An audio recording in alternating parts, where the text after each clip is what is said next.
ये आदत हम लोगों की नहीं है अपने किए हुए को एहसान की तरह दिखाने की। मुल्क के लिए किया और अपने मुल्क के लिए किया, ये कोई एहसान नहीं होता। लेकिन कुछ लोगों को एहसान गिनवाने का अब वक्त आ चुका है। अब इन लोगों को याद दिलाने का टाइम आया है कि मुसलमानों ने इस मुल्क के लिए किया क्या है।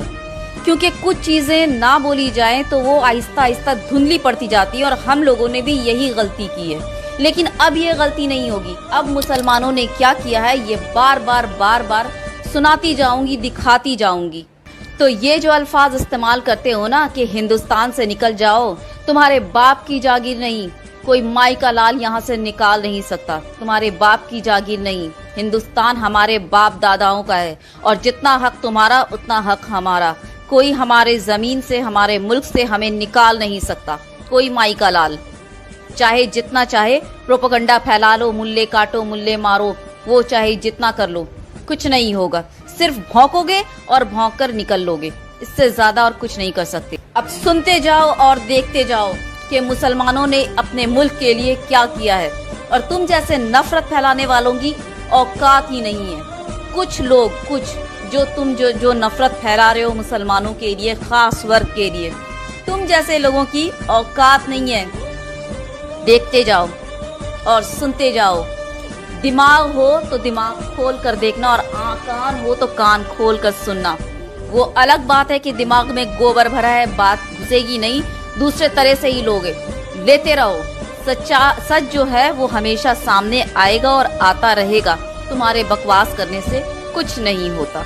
क्या आप जानते हैं कि अंग्रेजों के खिलाफ लड़ाई लड़ने वाला पहला शख्स एक मुसलमान था? मुसलमानों ने ही भारत की आजादी के लिए सबसे पहले हथियार उठाए। अंग्रेजों भारत छोड़ो का नारा देने वाला शख्स भी एक मुसलमान था।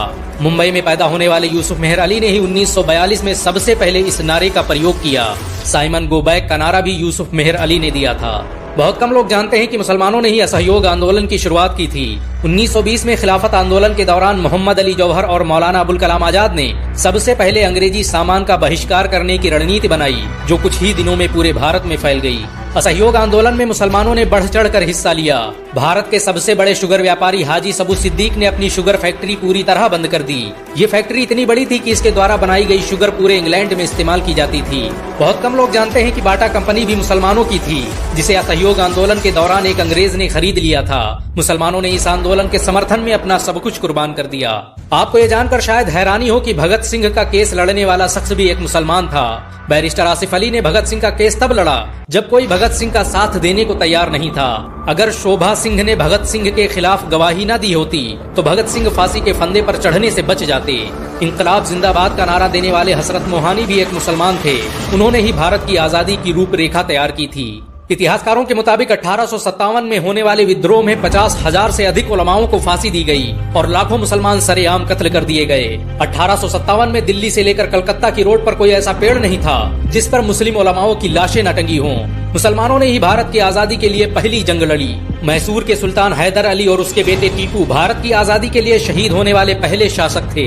मशहूर क्रांतिकारी अशफाकुल्लाह खान सबसे कम उम्र में फांसी पाने वाले भारत के पहले व्यक्ति थे।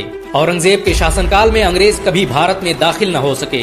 बहुत कम लोग जानते हैं कि जय हिंद का नारा एक मुसलमान आबिद हसन सफानी ने दिया था।